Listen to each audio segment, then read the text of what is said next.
Hello, everybody. Welcome to another episode of Herm's House podcast. I am your host, Herm, and this is my beautiful runway model of a wife, Christine. Say hi, babe. Hello. Hi. She is a runway model because we literally just left. She did a fashion show, as we posted last week, for the Mini Poderosas, which is, I actually found out today, that it is a foundation that helps. Basically, it's just mentoring young ladies to try to make them, to try to help them be what they want to be. Mm-hmm. And super cool. They did amazing. She did beautifully.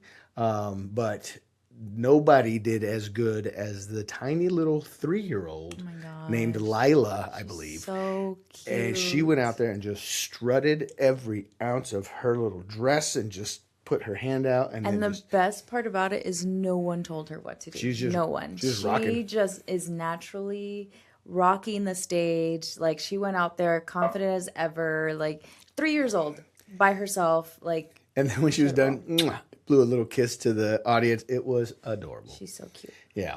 But yeah, so we just got done with that. Breaking news, big news, massive news, if you ask me. Our little 6-year-old. We're getting right into it. Yeah, he got into a little bit of trouble this week. Yeah. I go to pick him up from school, and I'm driving in the pickup lane, and his teacher is there waiting with him. That's not how the pickup line works. Usually. It generally works by, I drive up, I have his sign that says, Gordy, and another teacher walks by each vehicle, and she radios back to the group, says, they're here for Gordy. And he just kind of trots his way over to the truck, and he hops in. Not this time. Teacher was there waiting with him so that she could talk to me. I roll down my window. She walks up and she says, so, while we were packing up about 5 minutes ago, Gordy flipped off the second grade class. He's in first grade. Yeah. It took everything I had in me not to laugh because, dang it, that's funny. It's not okay. No. And that's what I said. It's not okay. But dang it, that was funny. And everybody who I've told so far cracked up, which is ridiculous. But yeah, it boiled down to where I got him in the seat. And she said, he knows it's not okay and he can't do it anymore. And that was very mean. Okay. All right. So got him in the truck. The best part about this is I'm on the phone at this point with my old chief and his son, who I'm currently actively trying to help him get into the Air Force. And they heard the whole conversation, and Chief just cracks up, and he's like, sounds like you got a little bit more on your plate, Herm. We'll talk to you later, bud. Thanks, Chief. Oh, no. So he's in the back seat, and I ask him, Gordy, dude, what the heck, bro? Like, he's not a bad kid. Like, he's not a kid that's never happened before in how many years that he's been in school already? No. We've never had to talk to the teacher after class like that. And I asked him, well, what was going on? He said, I don't know. They had to line up. What? What are you talking about? They had to line up. He goes, yeah. I said, well, were you trying to be funny? And he's like, no. Completely just like, no. What do you mean? Well, do you know what it means? He goes, well, yeah, that it's mean. So you knew it was mean and you did it to them anyway. He said, oh, no, I didn't know it was mean until after Miss Estavio told me. Okay, so you don't know what that means. Where did you get that from, brother? Brother is what we call Mariano, the about to be 17-year-old kid that hangs out in our house. I said, okay, well, did you see him doing it or what? He goes, yeah, he does it to me. Oh. You gets to be kidding me right now. Yeah. So we're telling the story to Mima and Tata Mike that evening because we have dinner at Nana's that night. Mm-hmm. And I wait until Mariano, brother, sits down and I'm like, tell me the story, Gordy. He was like, nope. I ain't doing it. Want to. So I told the story. And as soon as I said it was brother that did it, he just goes, no, I didn't. Okay. Yeah. Bro, you're a terrible liar. Yeah. And Gordy was like, yeah, you did. Like, straight up. The only reason he got caught was because apparently the second grade snitched on him. And yeah, the teacher asked immediately, like, did you do that? And he was like, yes, ma'am. I did. So I don't know if he knows exactly what it means. I think we've had the conversation with him, and I don't know. I don't think then he knew. I don't know. I think he might have, but he definitely doesn't know the full extent. No, I don't think he knows the full extent of what it is. I think he just has seen, because both his siblings, I think we talked about it on here about Gordy when Mariano said he had a picture of him flipping off the camera. Yes. And Gordy was like, that's AI. That's AI. So he knows that he's not supposed to be doing it. Right. But he got caught. He got caught because he got snitched on. And again, that was terrible, but hilarious. I mean, that's the beauty of having teenagers around your 6-year-old. It's so annoying. And the siblings. I think Layla, too, is like, I have a picture of him, too, in my phone. I'm like, why do you guys have this? Stop having him flip off your camera. Yeah. Which is hard because it's like... Hilarious. Well, it's hilarious, yes. I mean, like, thing is we jokingly do it to each other. I do it to my little brother all the time. And not like in malintent. Like, I don't think I've ever flipped anybody off in malintent.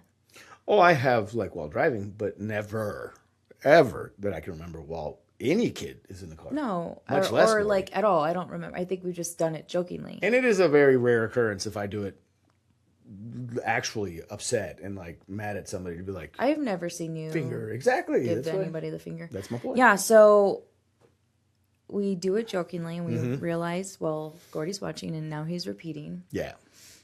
So we just got to be careful with that. Yeah. Now. You know, what are you gonna do? Parenting, am I right? So, anyways, going into last week's episode, you guys got to hear the first half of our interview with a buddy of ours, Alex, who is the host of People Helping People. And we got into a little bit of our military career, the transition on me retiring and her now having a retired husband, and her being in the military and all that kind of stuff. And a much deeper view into what we've talked about before on this show, but it's kind of been a light dusting. Yeah, we try to keep it light here. Yeah. I think what was really good about the interview is like Alex did a really good job of like asking us some really good questions that we wouldn't really ask each other here. We really don't. Or I guess he's like outside of the box, right? Whereas like you and I, we kind of banter and we'll talk about things. And normally too, sometimes we talk about things and we talk about them, you and I, and then don't really bring them to the podcast. Correct. Not intentionally. Not intentionally. Just forget. It doesn't happen in other things we talk about. But I think when we're in an interview together and getting asked questions. Well, why would I ever ask you about your military career? I was there. I mean, if we plan an episode around it. But I'm just saying, like, you know, that's why for him, he's genuinely interested because he's never been there. He wasn't there. He's, you know, we've only known him for a short while.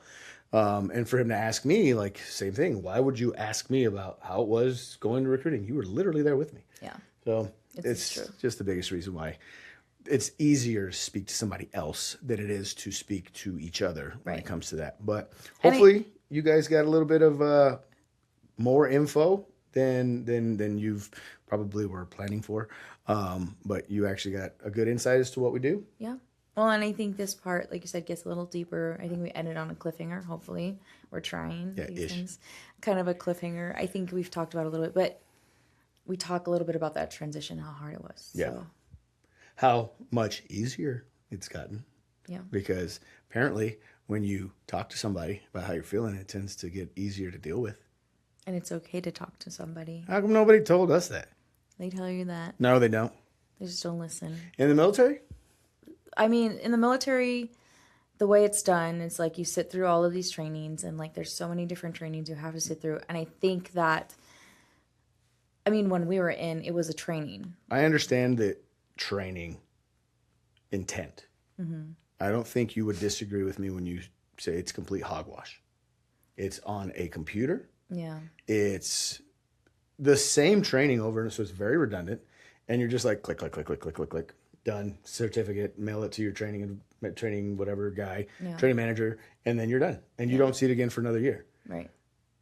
Career fields like mine, when I was in on the flight line, there was no such thing as, hey man, I'm not feeling well mentally. I gotta go, or I'm gonna take the day off, or whatever. Yeah, right. Yeah, I've noticed it was like really difficult, because being a leader, and the leaders that we had, some of them, like you would have to stay home because like your kid was sick, and then you'd be questioned on it. And listen, I get some people take advantage of the system. Like I get that. Yep. And then it's hard to tell whether or not someone's serious or not. But taking everything at face value and making sure like, no, this might be serious. This might be something worth paying attention to. It's just crazy. And like you said, in the military and different career fields, like it's not. I tell you, my very first assistant, Jacob, I remember once he called me, hey boss, my kid's sick. I'm going to stay home with him. If you need anything, I got my computer, blah, blah, whatever. And my knee-jerk reaction was, where's your wife at? Like, your wife don't work. That was my knee-jerk reaction because that's the way I was treated. Right. I didn't text him. I didn't say it. But then when I thought about it, I was like, that is so none of my business. Like, he's telling me who I trust. He's telling me I can't come in right now because my kid's sick. So I said, okay, all right, absolutely, dude. Hey, let me know if you guys need anything. I'm more than happy to help. But for now, get your kid better. We'll see you tomorrow or the next day. You just let me know, whatever. Because he was never really one to take it, at least not with me. He was definitely taking advantage of all the other officers that he could possibly take advantage of because he was just that sly, smooth talker type of guy. But with me, he was always very respectful and very like, we got work to do. Let's get it done. Yeah. No, and I think because you've dealt with a supervisor that was like, well, why can't you do it? Right. So well, that was the exact quote that I received when Layla, and I remember this to this day, she was 4 years old throwing up into my beer bucket because she couldn't stop throwing up. And I woke up at, it probably had to have been like 2:00 in the morning.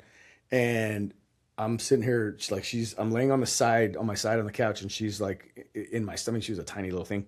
She was like in my stomach holding a bucket, just watching cartoons. And then every, 15, 20 minutes, she'd have to throw up again. And I'm staying up with her.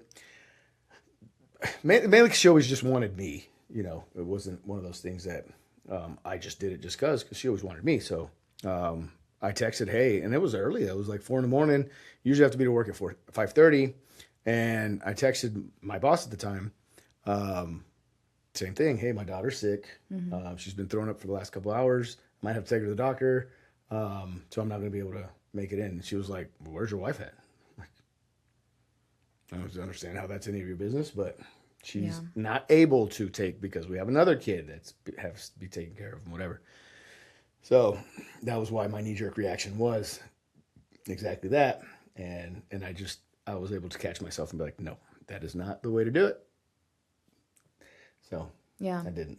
Well, I've had a supervisor too, like one of our coworkers, he was in the hospital and she's like, well, send me a picture. I'm like, what? Why? It's just crazy to me. So I think mental health is huge. We always talk about it all the time. And especially now with like the suicide numbers going up and just so many things going on in this world. So, With that said, I want to give a shout out to, at the time, Senior Tate, when your tata passed away. I had been working in El Paso for, I would say, less than a month. Probably a month. And I called him and said, hey, man, my wife's grandfather just passed away. I got to go to Tucson. He was like, hang up the phone, go away. Like, you get on the road. Let me know if you guys need anything. Don't worry about work. Don't worry about any of that stuff. Don't worry about your leave, bro. Like, we'll take care of that stuff later. Just go take care of your family, and then we'll deal with it afterwards. And what dealing with it afterwards was him saying, like, how was everything? You guys good? How's your wife? That's it. There was no, like, we need to catch up on this. We need to catch. mind you, I took my computer. I still, did my stuff, but that was not what they asked me to do. It was just me being a good worker, because I always felt like I always was, and that was just me doing what I do and trying to take care of you in the super hard time that you were dealing with. Yeah. So yeah, you're not alone in the feelings that you're feeling. Everybody feels them. Yeah. We're all trying to get through this. But with all that said, we talk a little bit about some of that stuff here during this episode you're about to watch / listen to, depending on how you're tuning in. So yeah, hopefully you download this episode, because apparently listening to it doesn't quite count as the download, does it? I don't know. Either way, share it with your friends. Share it with someone who might need to hear it today. Call to action. Share with your friends. Send this to your people, all your people, or at least just share it on your socials. That'd be super helpful. But yeah, so here's the second half of our interview with Alex and People Helping People.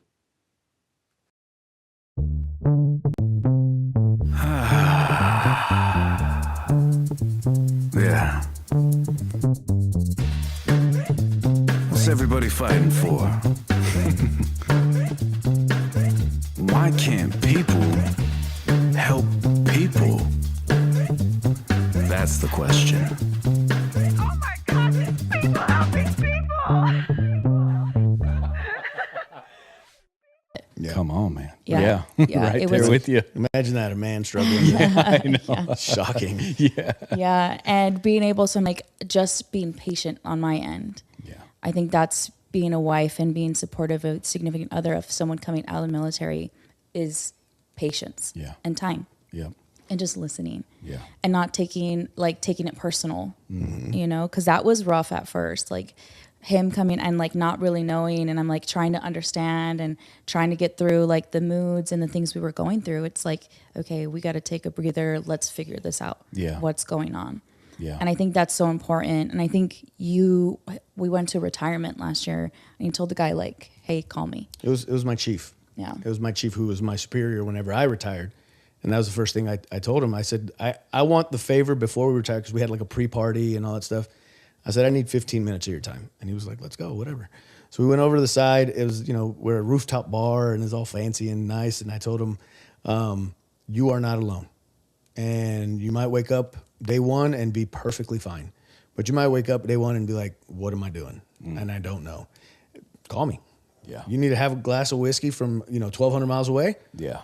Call me up. I literally bought him a bottle for his retirement that we got in the Bahamas, because the little duty-free station at the Bahamas, it was Johnny Walker Green, the Island edition. So I bought him one and I bought myself one. I said, I'm not opening it until you call me and say that we're going to have a drink together.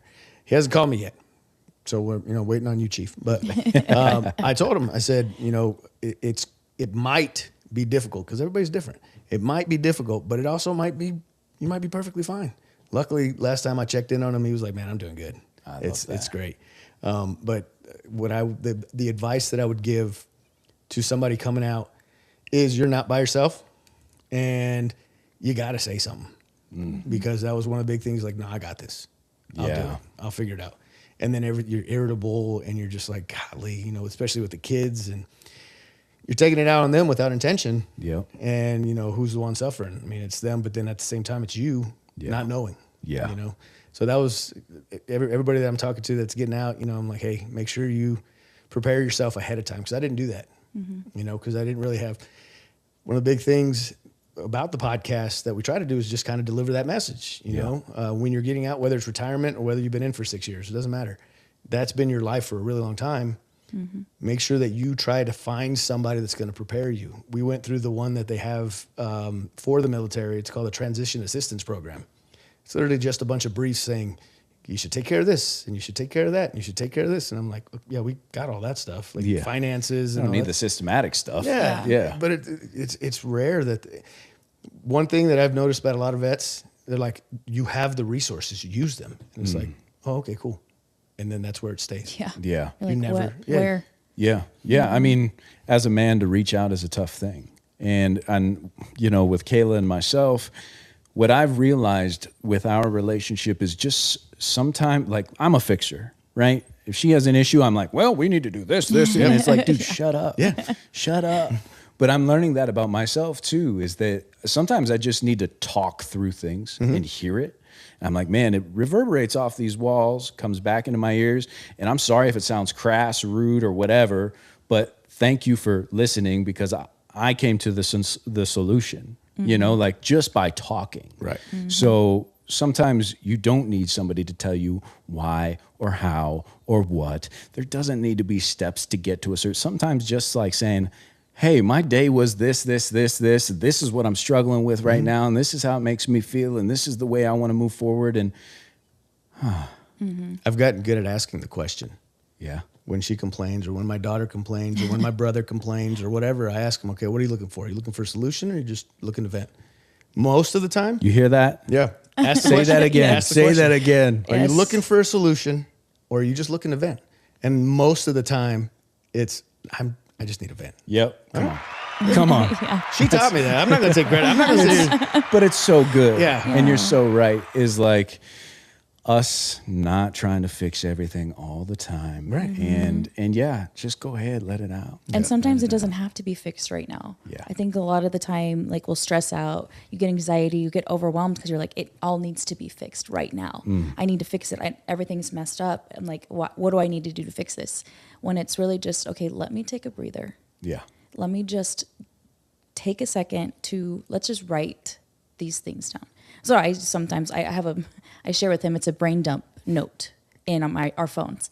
And I ended up sharing with him because he's like, well, what's going on? What's on your, I was like, here's my brain dump. Nice. And He's it's shaking his head over there. I'm like, I'm such a planner, man. Yeah. It's just, I know. And I'm like, this and this and that. But it really just helps, just dumping that stuff off of your brain sometimes, to be like, okay, it doesn't have to be fixed right now, but at least it's on paper. It's off of my mind. That's I smart. can take one step Yeah. forward. Her ears are my notes. I brain dump right here verbally. You know, it's like I just say it all, and then I'm like, all right, well, sorry about that. yeah. I'm such a planner. It's so difficult to not fix things. I was literally a maintainer. That's what we do, is we fix. Yes. That's what my job was. Hey, this is broken. I got it. Yep. I'll fix it. I got a tool for that. So if you come and tell me this is broken, I'm like, all right, where's my tool? I'll fix it. Yeah, I got it. And she's like, no, it doesn't need to be fixed. I'm like, but it's broken. Yeah. What do you mean? Yeah. And then even with the brain dump, she'll give me all of this stuff. You know, we need to schedule my daughter's pictures. We need to do this, we need to do that. And I was like, okay, cool. Where are we at with that? She's like, well, nowhere. We're not. Do you want me to jump on any of that stuff? I'll take care of that one. I'm like, okay. Do you want me to do that one? Just leave that one alone too. I was like, why am I here? I'm like, I really just want you to know what's going on in my brain. Yeah. Because sometimes if you see that I'm stressing or I feel a little overwhelmed, you see it's this list and we have it all written down. And at least you get a little bit of understanding of where I'm at and what I'm thinking. I don't necessarily need help. I just need you to know this is what I'm thinking. This is what I'm going through. Yeah. Yeah. And it's good. That dynamic is so good. Yeah. That you at least know, listen, hey, these are my thoughts. Yeah. We don't have to grab your tool belt, like chill out. And that's hard for us. But I still have one, by the way. That's my hand's still on the tool, ready to go when you're ready, you know? my little tool pouch and my little reflective belt. Ready. Yes, sir. Yeah. But, you know, I want to touch on some fun stuff, because Herm's house, that's fun. What you guys are talking about, like, that's so cool. Yeah. And you know, through our discussions, he's saying that people saw your guys' dynamic and like you guys need to have a reality show or something. Yeah. Like, you need to do something. And I'd like to not only get into like the inception of Herm's house, but how did you guys meet? Both military backgrounds, like, and I'm sure this will be fun between the two of you to hear your guys' meeting and then how it flourished. So how'd you guys meet? So I used to work with her husband, and face. I know this story. no. It's a because little, people are, no. I was a maintainer. I was out on the flight line. Her husband worked in my unit as well. And I had, initially when I first got to that unit, I had made an effort because I knew he was married. He was a Dallas Cowboys fan. I was like, hey, I was have married. a type, apparently. Yeah, you do. No kidding. And I was married and I had kids, and I was like, hey, you should come over and watch. I threw out the invite, and the invite was like, oh, absolutely. yeah, that'd be great, you know? And then I remember I had went and purchased all the food, and because I have a whole nother family coming. In the middle of cooking everything, I'm texting like, hey man, what time you guys getting here or whatever. I just get ghosted. So I'm just kind of like, well, F that guy. Because that's the kind of person I am. You get one shot, and if it's, I'm good, bro. Like, and that's it. And ever since then, that was day one, right? And ever since then, it was just kept. I didn't know her. I didn't know who he was married to. I didn't know she was in the unit. I had no idea.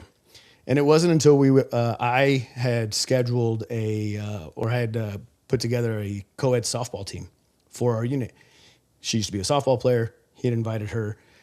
We go out to the field. I was a softball coach for my daughters, and she said she was a pitcher. I told her, I said, hey, look, I can coach everything else except for pitching. It's an underarm thing. You're on your own. I have no idea. I was like, is there any chance that you'd be willing to help my team? We're poor. We don't have any money. I can't offer you payment, but I could offer you smiles of little 5, 6, 7-year-old girls. Yeah. And she was like, absolutely. Nice. And then I didn't hear from her either. So I was like, both flakes. Got it. Yeah. Understood. Yeah. Understood. And it wasn't until I had actually won custody of my oldest son, Noah, and I needed to get him into something. You know, he wasn't doing anything with his mom. He was just sitting at home and, you know, being lazy. So I was like, okay, I got to get you active. And her ex-husband were running like a speed camp or agility camp or whatever. Great. She was the one holding the sign-ups. I went and turned in my paper, and she was like, hey, I thought you needed me to coach. And I'm like, I didn't hear from you. I heard, you know, I got nothing from you. So we ended up exchanging phones at the time, and it was completely professional. At that point, it was no kind of like, you know, shady stuff going on. I was already in the process of separating, and she was in a miserable marriage. And we never even talked about that. That was never even part of the conversation. Anytime we texted each other, it was like, hey, practice at this field, 7:00, whatever. And it was until I found out that she had left her husband, and I was already done, that we connected on a friendship level. Mm-hmm. A bunch of drama, as you could imagine, ensued. And at that point, that actually pushed us to pursue a relationship because of the drama, rather than being like, yeah, this ain't worth it. It's like, I mean, I'm down if you are. She's like, all right, let's go. Nice. Yeah, we just clicked. I think the way our humor was similar, we'd listen to each other. Just like it started like friendship level, and then went into the relation. There's a lot of hardships that went on in between that, and we kind of just stuck through it and made it through. And I think it feels like yesterday. I'm like, this is crazy because it feels like we just met. We just, you know, and now it's been almost 11 years. Wow. Now. Yeah. That's amazing. Yeah. He forgot to tell the part though how he found out I was a pitcher. I found out you weren't a good pitcher. Yeah, because I was looking for someone to catch for me. We were playing. It was a break between games. I was like trying to pitch. I was like, so he volunteered to catch for me. And so I threw a pitch, and completely bombed. It went straight into his shin, and I was like, "Oh my God, I am so sorry." Right in this left shin. Yeah, and I was like, "No, I'm like, my Is that why you walk with a limp still? Well, I didn't flinch. No, he didn't flinch. I didn't nothing. flinch. He's just like, "No, it's good." Which I've pitched, and I've hit my dad several times, and you can take that man out. So I was like, "I know that hurt," and he's like, "No, it's good. I got a scar there," and I was like, okay, Mr. Tough Guy. He legit has a scar. I have a giant scar. I'm wearing boots and socks right now. You can't, I'd have to take the whole thing off, but I have a giant scar that I got when I was a kid. So I don't have a lot of feeling in my left leg. So when she hit me in that piece, I was like, we're good. No worries. Literally numb. She thought I was being Mr. Tough Guy. I was like, I legitimately did not feel There's that. no nerves. Yeah. And then I showed her the scar. She's like, oh my God. Okay. Yeah. All right. I get pretty it. gnarly. Yeah. If you ever get to see it. It's Cool. like, oh, God, okay, you didn't feel that. Yeah. Great. Yeah. She thought, I guess that was impressive. Yeah. Whatever. I love that, man. I mean, your guys' story is special. That's something special. And like you said, having that friendship first is really incredible. Kayla and I were best friends for 6 years, 7 years? No, what year is it? I don't even know anymore. It's the year of our Lord, 20 and 26. It's like things are moving so fast. But yeah, so 6 years of friendship before we just decided to try it out. We're like, you know what? we do love each other a lot. Like, let's be super friends, Right. You know, Yeah. like, let's be the best friends. Yeah. Yeah. So that's really special. And it's sometimes like remembering that feeling. We have one story towards the beginning of our relationship where we were just walking in the park. It was at night, and the stars were just so beautiful that night. And we were looking at it, and I'm kind of a like astrology, Her too. astronomy. Yeah. So heard that? we were looking at the stars, and I told him, "Do you know the difference between a star and a planet? If you're looking at the sky, the difference between?" And he's like, "No." And I was like, "Okay, well, stars twinkle. So if you're looking at the stars and it's twinkling, it's a star. But if it's solid, that means it's a planet." And he's like, "Oh yeah, because see that one right there, that's Saturn." And I was like, "Really?" Like I was like, I thought maybe he had his Google Map, Google Earth, like knew, and he's like, Smart. yeah. And I was like, "Oh, like he knows." He goes, "No, I'm just kidding. I don't know what that is." I'm just trying to impress you. I have no idea. And so that's always been our thing is Saturn. Yeah. We have little Saturn tattoos. Like anytime in our relationship we reach hardships or we're fighting or, you know, things are happening, it's actually like we'll come back and remember just Saturn. We've gone to couples counseling. I recommend it. It's super helpful when it comes to communication. You don't always have to be like in the hardest of times in your relationship. Even when you're good. Even when you're have at good, it. yeah, it's really good to have. And so we were in it one time, and they were talking. It was funny because the counselor's like, "Yeah, you need a safe word," and I was like, "Whoa, what do you mean?" Like, Yeah. What's this getting to? and I was like, "Oh," but no, when you're arguing, because sometimes when you're in the heat of an argument, especially with your partner, things are getting emotional. You're saying things that you really don't mean because it's just tensions are high. Yeah. And so when you get to that point, when one of you recognizes it, to use the safe word in that argument, and at that point you just have to stop, Yeah. and everything stops. You just don't say anything else until the next day, until you cool down. And our word is Saturn. And we've used it a couple times. You get to that heated moment. You're like, Don't say we. Well, Yeah. Don't say we. I ain't never, but she uses it on me, and I'm like, I'm gonna go burn a house down. I'll be right back. Why'd I have to say Saturn? God bless it.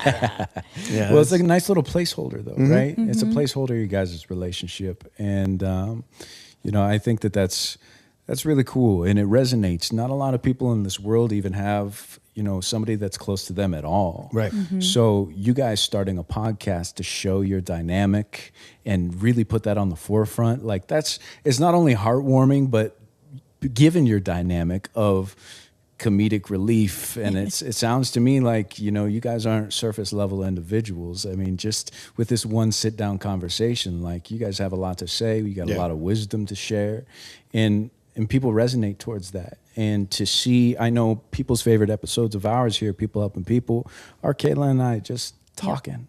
Like it's just, we're live and we're just chit chatting. Yep. So Herm's House was born. You guys decided to start a podcast around your relationship and your situation there at the home, which I love, and I just am an advocate for that. Like, if you want to start something, start it with somebody that you love, you know, significant other or a family member. Like, that's where it's at. So my question to you guys is, like, what can people expect from Herm's House?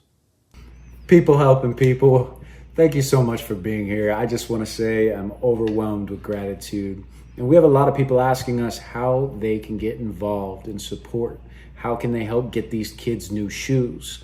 We came up with a way. peoplehelpingpeoplelive.com. Go there and we have subscription tiers. We have the supporter tier, the advocate tier, and the super supporter tier. If you subscribe to any which one of those, you are donating a brand new pair of shoes to a kid that's in need. And you'll see, not only are you donating a pair of shoes, but you will get something in the mail from us here at People Helping People Live every single month. These were the last 2 months of Kayla Coffee Studios original pieces. You will get a print of these in the mail every single month, as well as some stickers, and if you choose the higher tiers, you'll get some merchandise and chances to win raffles. But everything's on the website. Go check it out. Give us a thumbs up. Subscribe to the YouTube. Share if this conversation meant something to you. We love you guys. Thank you for the support.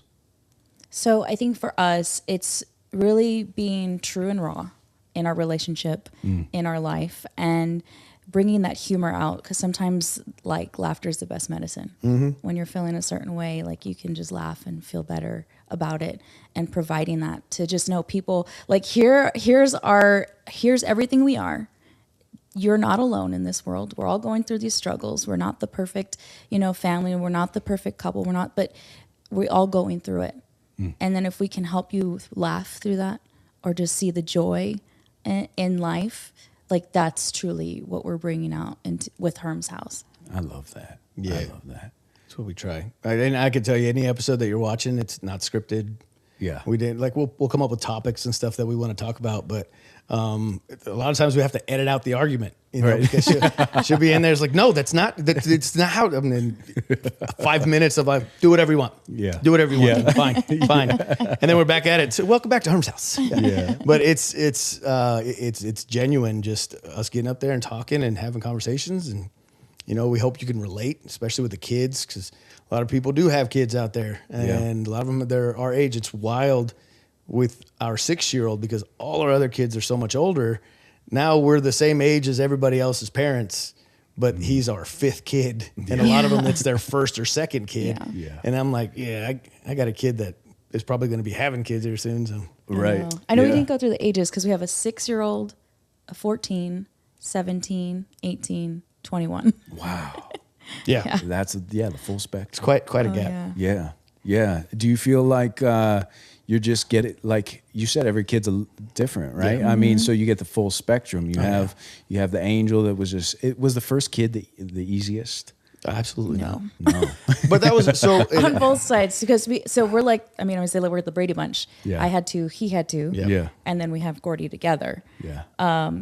My oldest was definitely not easy. I'm like, how did I have another one after this guy?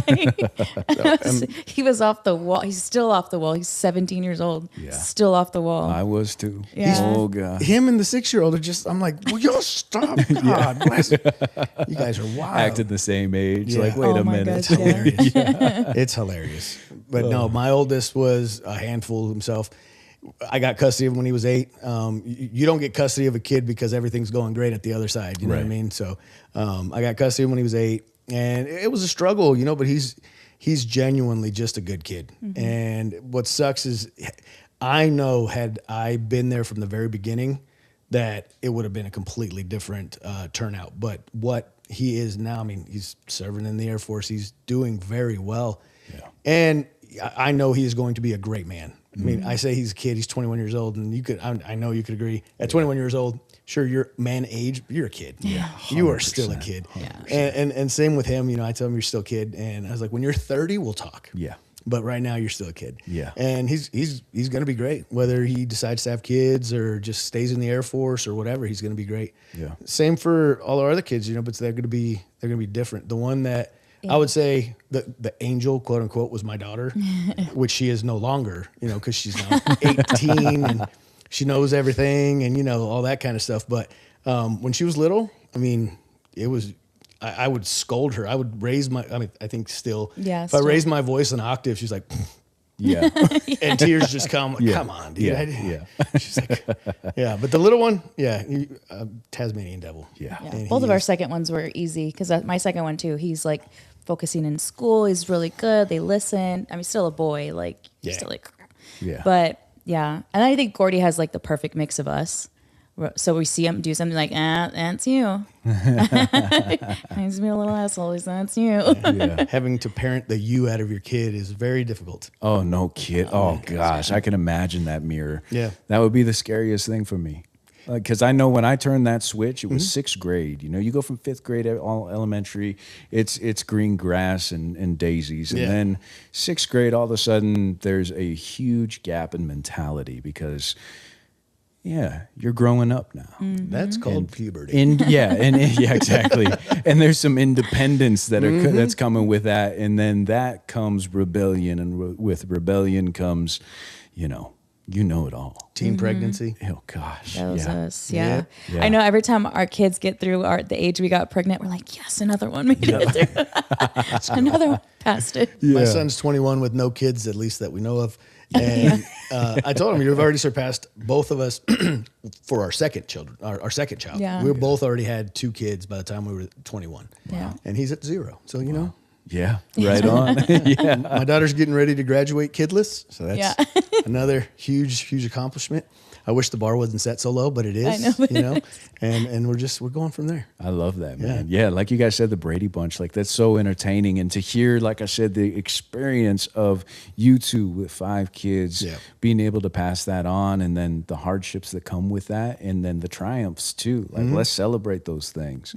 And a big reason of why I purchased these microphones to begin with was to have conversations with the people that are no longer here. And I really wish that, you know, my Nana, my grandfather, all these people, I had an hour-long sit-down conversation to look back on. So special. Yeah. And so for you guys to be sitting down and having these conversations, and they're going to live forever on the internet, right?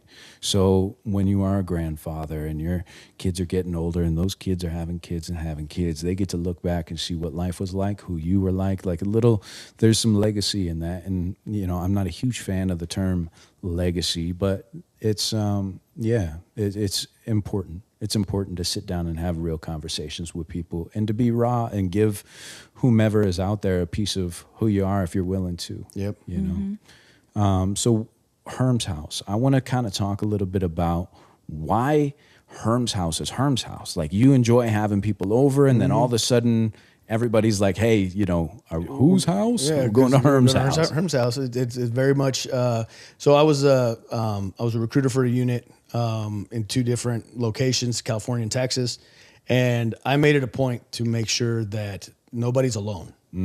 And whether hey, what do you got going on this weekend?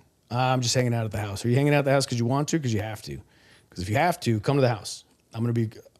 I smoke a mean set of ribs. I love it. Were your parents like that? Like, where does that come from? Like, how are you so social? I have no idea. Yeah. No, I'm legit the black sheep of the family. I'm the one that I've gotten in the most trouble. Yeah. I'm the loudest, the most outspoken. Yeah. And no, I mean, we rarely had people over, you know, at the house. I was always going to everybody else's house. Yeah. But yeah, I guess as soon as I had my own place, that I was able to, like, yeah, absolutely, come on down. Cool. You know, it's usually safer, you know, than going out and doing all that kind of stuff. And so we invite them over, and it was never like an invite basis. That's why I was always asked, hey, are you going to Herm's house? Oh, I didn't know he was doing something this way. Yeah, come on down, dude. Nice. Yeah, it's open. Yeah. So after a while, it just became a thing. I would host all the time, and that's just what it is. You know, people would stay till all hours of the night, and we're sitting there drinking or eating or whatever. Our kids are running around in the backyard, and good times. That's awesome. Yep. And do you enjoy that? Do you enjoy having all the people over and I do. And barbecuing? So I'm a little bit like, it's hard to tell sometimes, but I can be an introvert. I am too. I know. Too. I could be the one that's like, I just want to sit in the corner and watch. Yeah. So I thank him a lot for like pulling me out of my shell when it comes to that. I am someone who takes care of everybody though. So like at a party, I'm making sure everybody's okay. Like, there's someone, I'm an empath, so I can feel when people are off. So if I see someone is like, I'll just go start a conversation, or, oh, maybe they need something to drink, or I'm just the person that takes care of everybody no matter where I'm at. And so that I enjoy, having people over. It was funny, at basic training, when I went to basic training, I was 21, they called me mom. A lot of the girls, they were 18, 17. That's legitimately old for... Yeah, 21 was old. They would call me mom. And so that's been me. I became a mom at a really early age, but I think that's just what it was. I'm always mom when it comes to people and making sure people are okay. So I did enjoy it was fun times. It's funny though, because I like to do the Irish goodbye. So he can go all night. He can talk and have fun and do things all night. But I like slowly disappear, and I like slowly like it was at first. I'm like, I'm gonna go put the baby to bed when Gordy was. I'm gonna go put the baby to sleep. After the third time, anymore. No, after the third time, I'm like, she's going to bed, guys. Just say good night. Just good night. Bye. Love you. You'll find me in the bed. Yeah. So there's a time where I have to shut off, and I'm like, okay, I love you. You have fun. Yeah. I'm going to go to bed. Yeah. So, social battery starts to run out. it really does. I need the day to like recharge where he can just like go and go and go and go. I'm like, I need a... Her social battery is a AA, and mine is a car battery. Yeah. So, Yes. I am... Yes. I'm good all weekend, all week. We'd go TDY, which is a temporary duty to during work. I'd be gone for 2 weeks, and every day I'm like, let's go to the bar, let's go hang out, let's go to something to eat. You know, let's go to your room to have a few drinks here, whatever. And it was just, I still am. You know, I love being around people. Yeah, it's my favorite. That's awesome, man. Yeah, you do have that energy, and that, you know, I guess as somebody that is somewhat of an introvert as well, I look at people like that, and I'm like, man, how my little sister's like that too. She just got this social battery, and she's out dancing around and talking people's ears off, and I just, you know, I respect that a lot. Yeah. I respect that a lot, and people in the oil field, I noticed a lot that come from the military, because they say that it's the most militant job that you can have, because you're stuck out there looking after one another, and one mistake can cost someone else their life. Yep. And so everybody has to be on the same page. With our job in particular, we're wireliners, so we're stuck in a trailer for 12-hour shifts, 2-hour drive location, 2-hour drive home. And it was us and me and 2 other guys for 20 days on and 10 days off. Yep. Sometimes you work through those 10 days, and so it'd be 50 days stretch, you know. And it was interesting because a lot of the guys that came from the military were that same way. Like, for some reason, being surrounded by your brothers and your friends and the people that have your back and this mutual respect kind of like bred this this outgoing, wanting to be around people type of mentality. It's so interesting to me. The military, especially, so active duty, she was guard. I was active duty to start, and then I transitioned to the guard where we met. But active duty, you got to understand, like, when I left, I'd never lived outside of home. Yeah. I've always been with mom and my stepdad and my brothers. And even though I was gone a lot, you know, going and hanging out with my friends and whatnot, still ultimately went to your bed, which I always shared a room with my older brother. So he's there, and you wake up and he's snoring and, you know, whatever. But now you're like, I don't know anybody. Yeah. And you get to your first duty station and you don't know anybody. I was lucky enough to know 3 of the guys that came from me from tech school. They went with me as well. So we at least had that little connection, but that's not how it is for everybody. You know, you might have nobody, you might have a couple people. So as long as you have a good group, especially in the dorms, like, hey man, I know you're new. You want to get a beer? Everybody drinks in the military. That's just the go-to. Where are we drinking tonight? Yeah. So that's the big social event. You know, everybody's going somewhere. And the camaraderie is just, I mean, it's bar none. That's so huge, having that. It's a family. And I feel like a lot of people that don't have direction, you know, and don't have those family ties of people that are there to lift them up, or an ear to talk to, or maybe no passion. And that is a big thing too, is like humans that don't find a passion for something in particular. You know, I was fortunate enough to grow up around dirt bikes and in the woods and the you know, with music, but I do have friends that are from that same area that joined the military, where it was like, I don't have a direction at all. Right? Like, nothing has caught my eye yet, but found something they were passionate about within the military, and to pay X amount of dollars to go to college versus getting paid to go to a place that somewhat like college has all these open doors to you. Yep. You know, like, that to me seems like a much more valuable institution to go into than a place like college, where they're like, all right, time to pick. Like, dude, I'm a baby. Yeah. Yep. Like, 18 is a child, you know, so. Yeah, gosh. It is very college-esque. Only difference is you can't skip class. Yeah. You better be down there at 5:45, shaved, in uniform, ready to march all the way to wherever the heck we're going. Yeah. And I was stationed out in Wichita Falls, Texas. And let me tell you, I'm from a small town, and that was a smaller town. And I was like, man, this is crazy. But it is you're basically in a college dorm. We're all going to school. We're all doing the same thing, and we're all away from home. You know, and it's real easy you're going to fight with somebody. Yeah. Because he knows more than you, or you know more than him, and it's going to be like, you know, the alpha thing. You're going to puff your chest out because it always happens. Yeah. And then you're going to have to be like, hey, all right, cool, y'all fought. Let's get something to drink, you know. Yeah. And that's how it usually ends. Yeah. That brotherhood is the camaraderie, the community. I mean, all those things, and the structure at the bottom of all of that. Like, that is really the foundation, is structure. And, you know, my hat, again, is tipped to both of you. And I do want to ask you one question before we go, because we are already at an hour. Dang. Oh, I know time flies. 15 minutes. All right, Right? I want to ask about boot camp. Is it different for a female versus a male to go into boot camp? I would say so. It was funny. I think it's still very physical. I think overall, which was great. I went in like not being able to do one push-up, and I left doing like 80 push-ups. It was crazy. Wow. Yeah. God dang. And I think for female experience, they hit you emotionally. I always have this story. I didn't listen to country music. He's a big country music fan. I love it. I do too.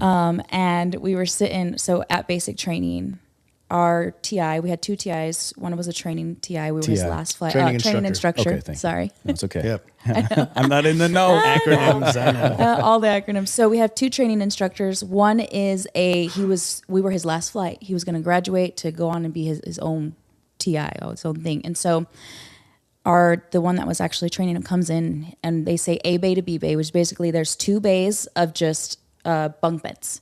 Wide open space. Wide open space, but just bunk beds. And what that means is you all are going to grab all those bunk beds and you better make them fit on the other side. And you better come over here and we're going to start doing exercises. So we're doing push-ups, we're doing flutter kicks. And this whole time he's like, you guys are going to get this guy fired. He was working hard. And because you guys suck at as a flight, he's not going to make it. He's down there talking to our supervisor right now. And he's like, you guys don't even deserve to wear the uniforms. And we're like, Whoa.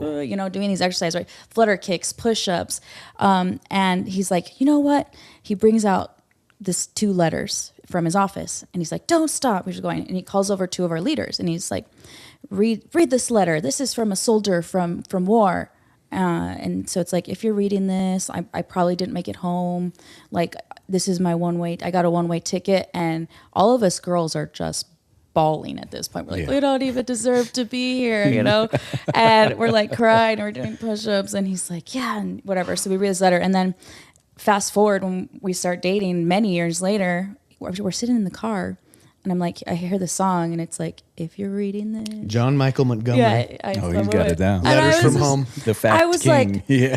those were the letters we were reading, and we were He was just reading so. song lyrics to the. He put those song lyrics on 2 letters, making us think it was from a so. If you've never heard it, it is a beautiful song and is a tearjerker, especially if you've ever been in the military. It is going to get you. But yes, I guess. Yes, but new into the military, not really a country, but also your mind's everywhere. Sure.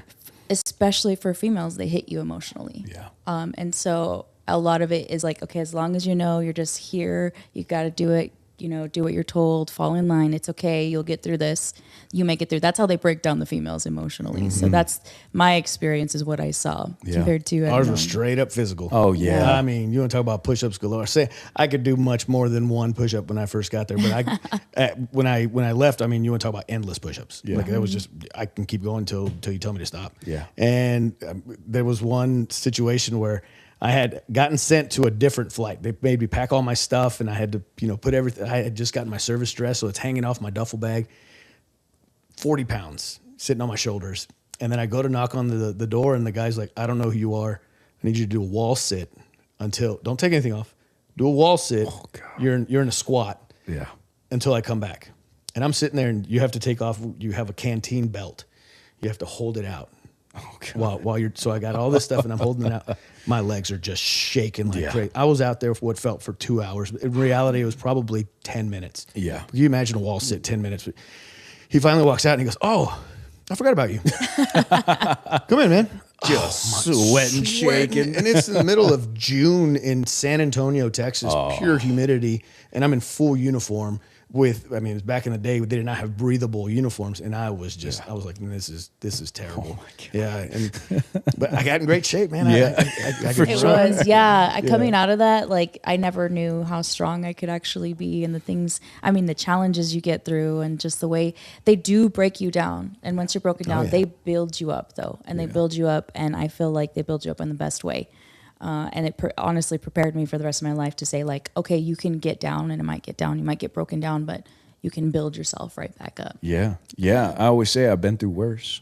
No matter everything that everything that I've got going on in my life right now, it's like, I've been through worse. Yeah. I survived the worst day of my life thus far. Fun fact, Herm's fun fact. Hit it. When she went to basic training, my little brother was there. in her squadron. No way. I went to his graduate. We didn't know each other. Yeah. I went to his graduation. So that's the best part about basic training is getting to go back. So our kid graduated, my little brother graduated, and I got to go back and you see it and you're like, oh man, I know how you feel, bro. Yeah. I know how you feel. Trust me, it's going to be fine. Yeah. But yeah, she, when we started talking and I'm wearing my brother's graduation t-shirt years after, because I mean, it was probably 5-6 years after he had gotten out that I met her and she was like, oh, you were in that squad? I said, no, my little brother was. When did he go? And then they were apart by like 2 or 3 weeks. Mm-hmm. Wow. Yeah, same squadron, same everything. I was like, man, I was there. That's crazy. Epic. Yeah. Epic. Well, you guys are incredible. I appreciate you guys coming here, and you really, I'm excited to be involved in anything that you got going on. Again, I told you off camera, like, my hand is here for you. Yes, sir. If there's something that I can help you out with, you let me know. If you need equipment, you need some advice, and if there's anything that I need, we've only been together for so long, so we'll be coming to you guys. We've right? probably gone through it, I promise you. Yeah. Whatever it is, we've probably gone through it, Right. and we're still here. So, Yeah. Well, I want to, not only thank you for being here, but say welcome to the People Helping People family. Yep. And this is an incredible conversation. But before we let you guys go, where can the people find you? So we are on Herm's House at Instagram and Facebook and YouTube. Herm's House Podcast. Herm's House Podcast. On YouTube. Yeah, and if you need to get a hold of us, hermshousepodcast@gmail.com. It's our email. But we're on Apple Music, Spotify, iHeartRadio. So go check us out. Anywhere you stream a podcast, you can find us. Cool. Like, subscribe, Yeah. comment. Yeah, All do the all the things. things. Do all the things. One of those. I always forget. So helpful. Forget. Yeah. Yes. If you got something to say about how dumb I was, let me know. Yeah. Yeah. Or you Put it got on there. questions about the Air Force, he'll talk you. He will answer still- every single question. I still got buddies calling me. Hey man, I know you've been out for a while, but my son has quit. Give him my number, dude. Yeah. It's cool. Yeah, And it's absolutely. already happened 4 times Yeah. with kids that, whenever I was in, they're 13, 14 years old. Now it's time for them to actually start living a life. Yeah. Yeah. I mean, that's what it's all about. Just giving your hand to the people around you, lifting up your neighbor, saying thank you to individuals that it's like you see something good, just point it out. Yeah. Thank you. Absolutely. And I love what you guys said. I'm going to be taking a lot from this conversation, and I really appreciate you guys. Thank you. Thank you so much for having us. Absolutely. And like Herm said, hit the like button if you haven't already. Subscribe to the channel if you haven't already. And as you guys know, this is Chapter 4, Soul Purpose. And our sole purpose, SOLE purpose, is to raise as much as we can for kids to get some new shoes. There's ways that you can support. The way that we do it here is peoplehelpingpeoplelive.com. For every subscriber that we get to our peoplehelpingpeoplelive.com, you're donating a pair of shoes to a kid that's in need. And at the end of this chapter, we take anybody and everybody along with us and film the experience of us giving these shoes to kids. So you get to see behind the curtains, see where your money's going. And also, Kayla Coffee Studios, I want to thank you for being behind the camera over there. I love you, baby. But you get a Kayla Coffee Studios original painting, a letter from us, a sticker pack. And instead of just asking for money, it's our way to give back to you. So once a month, you get a brand new painting. So in any event, we love you guys. Thank you so much for being a part of People Helping People. And we'll see you next Tuesday or Friday for the live show. Deuces.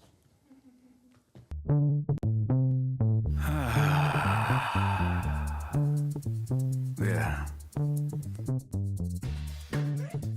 What's everybody fighting for? Why can't people help people? All right. So that was our interview with Alex, People Helping People. Check out his podcast as well. It's a great podcast.